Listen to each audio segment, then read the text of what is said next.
ಮಹಿಳಾ ಬಿಲ್ ಬಗ್ಗೆ ಮತ್ತು ಡಿಲಿಮಿಟೇಷನ್ಸ್ ಬಗ್ಗೆ ಪಾರ್ಲಿಮೆಂಟು ವಿಶೇಷ ಒಂದು ಸಭೆಯನ್ನು ಕರೆದಿದ್ದಾರೆ. ಮಹಿಳಾ ಮೀಸಲಾತಿ ಬಗ್ಗೆ ನಮ್ಮ ಪಕ್ಷ ಯಾವತ್ತೂ ಕೂಡ ಅದರ ಪರನೇ. ಹಿಂದೆ ನಮ್ಮ UPA ಸರ್ಕಾರ ಇದ್ದಾಗಲೇ ಮಹಿಳಾ ಬಿಲ್ಲಲ್ಲೂ ಮೀಸಲಾತಿ ಬೇಕು ಅಂತ ಅವಾಗೇನೋ ಸ್ವಲ್ಪ ಸಮಸ್ಯೆ ಉದ್ಭವ ಆಗಿ ಆಗ ಬಿಲ್ಲು ಪಾಸಾಗಿರಲಿಲ್ಲ. ಇವತ್ತು ಕೂಡ ಸೋನಿಯಾ ಗಾಂಧಿ ಅವರು ಹೇಳಿದ್ದಾರೆ ಮಹಿಳಾ ಮೀಸಲಾತಿಗೆ ನಮ್ಮ ಒಲವಿದ್ದೇ ಇರುತ್ತೆ. ಆದರೆ ಚುನಾವಣೆ 23ನೇ ತಾರೀಕು ಇಟ್ಕೊಂಡು ಇಷ್ಟು ತುರಾತುರಿಯಲ್ಲಿ ಯಾಕೆ ಮಾಡೋದು ಅಂತ ಅಷ್ಟೇ ನಮ್ಮ ಪ್ರಶ್ನೆ. ಮಹಿಳಾ ಮೀಸಲಾತಿಗೆ ನಮ್ಮ ಪಕ್ಷ ಯಾವತ್ತೂ ಪರ. ಮತ್ತು ಡಿಲಿಮಿಟೇಷನ್ಸಲ್ಲಿ ನಮ್ಮ ರಾಜ್ಯ 28 ಸೀಟಿದೆ, 42 ಆಗುತ್ತೆ. BJP ಪಕ್ಷದವರು ನಮಗೆ 14 ಜಾಸ್ತಿ ಆಗುತ್ತಲ್ಲ, ಕಾಂಗ್ರೆಸ್ನ ಸುಮ್ಮನೆ ವಿರೋಧ ಮಾಡ್ತಾರೆ ಅಂತ ಹೇಳ್ತಾರೆ. ಆದರೆ ರೇಷ್ಯೂ ತೊಗೋಬೇಕು.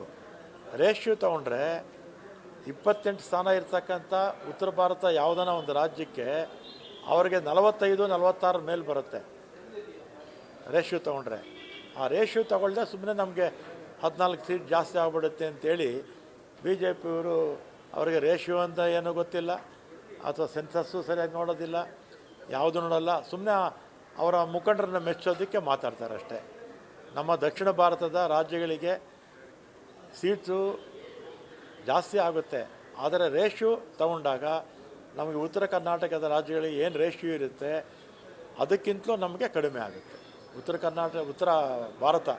ಉತ್ತರ ಭಾರತಕ್ಕೆ ಹೆಚ್ಚು ಸ್ಥಾನಗಳು ಹೋಗುತ್ತೆ, ನಮಗೆ ಕಡಿಮೆ ಆಗುತ್ತೆ.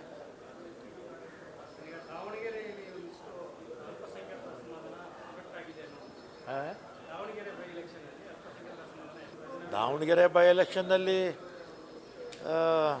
ಏನು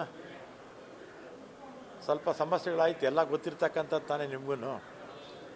ಆದರೆ ಗೆಲ್ತೀವಿ ಅನ್ನೋ ವಿಶ್ವಾಸ ನನಗಂತೂ ಇದೆ.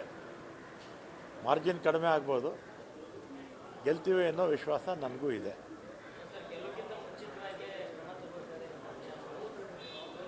ಇಲ್ಲ, ಅದ್ರ ಬಗ್ಗೆ ಎಲ್ಲ ನೀವು ನಮ್ಮ CM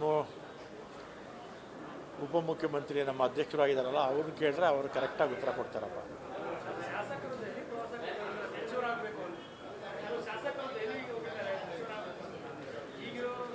ಈಗ ಶಾಸಕರು ಅದರಲ್ಲೂ ಅವರೆಲ್ಲ ಬಹುತೇಕ ಎಲ್ಲ ಸೀನಿಯರ್ಸೇ ಹೋಗಿರೋದು. 3 ಸಲ 4 ಸಲ 5 ಸಲ ಗೆದ್ದವರೆಲ್ಲ ಹೋಗಿದ್ದಾರೆ. ಸಹಜವಾಗಿ ಎಲ್ರಿಗೂ ಆಸೆ ಇದ್ದೇ ಇರುತ್ತೆ.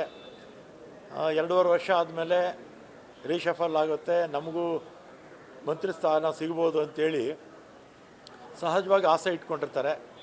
ಹೋಗಿ ಕೇಳೋದ್ರಲ್ಲಿ ಯಾವ ತಪ್ಪು ಇಲ್ಲ. ಮಾಧ್ಯಮಗಳು ಹೋಗಬಾರ್ದು ಅಷ್ಟೇ. ಹೋಗಿ ಖರ್ಗೆ ಅವ್ರನ್ನ ಭೇಟಿ ಮಾಡಿದ್ದಾರೆ, ರಾಹುಲ್ ಗಾಂಧಿ ಅವ್ರನ್ನೂ ಭೇಟಿ ಮಾಡ್ಬೋದು, ಅಥವಾ ಸೋನಿಯಾ ಗಾಂಧಿ ಅವ್ರನ್ನೇ ಭೇಟಿ ಮಾಡ್ಬೋದು, ಇನ್ನಿತರ ಮುಖಂಡರನ್ನು ಹೋಗಿ ಭೇಟಿ ಮಾಡ್ಬೋದು. ಅದರಲ್ಲಿ ಯಾವ ತಪ್ಪು ಇಲ್ಲ. ಓಕೆ. ನ್ಯೂಸ್ ಫಸ್ಟ್ ನಿರ್ಭೀತಿಯಿಂದ ನಿಮ್ಮ ಪರವಾಗಿ.